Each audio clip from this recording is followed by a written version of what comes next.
Bonjour toi, aujourd'hui je voudrais te dire d'être humble, mais commençons par lire la Bible. Il s'éleva aussi parmi les apôtres une contestation, lequel d'entre eux devait être estimé le plus grand. Jésus leur dit, le roi des nations les maîtrise, et ceux qui les dominent sont appelés bienfaiteurs, qu'il n'en soit pas de même pour vous.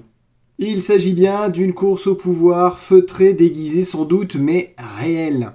À quelques heures de la tragédie. C'est à peine croyable. Luc, dans son évangile, rapporte les faits sans détour. Les apôtres se disputaient pour savoir lequel d'entre eux devait être estimé le plus grand.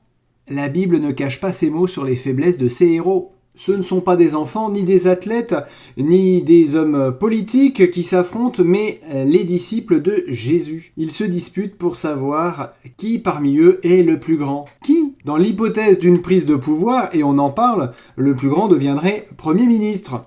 Il fallait y penser, ils y pensaient. Tôt ou tard, le maître sera couronné roi d'Israël. Ils le croyaient vraiment.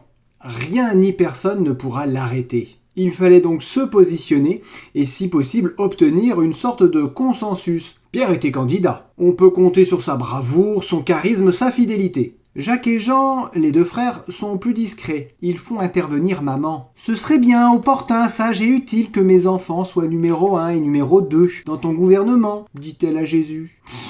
Les 10 autres sont furieux, on les comprend. En fait, aucun des disciples ne recueille la majorité des suffrages. Et Judas, il tient la bourse. Probable ministre des Finances. Il bénéficiera d'un bon tremplin le moment venu. La dispute est vive, le maître s'en aperçoit. Dans quelques heures, il le sait, les soldats viendront l'arrêter.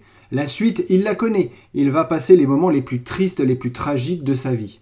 Pour lui, cette discussion révèle une fois de plus qu'ils n'ont rien compris. Tous semblaient oublier ce que Dieu dit au prophète Jérémie au sujet des humbles, ce sont de tels gens qui me plaisent. N'oublie pas, mais que le plus grand parmi vous soit comme le plus petit, et celui qui gouverne comme celui qui sert.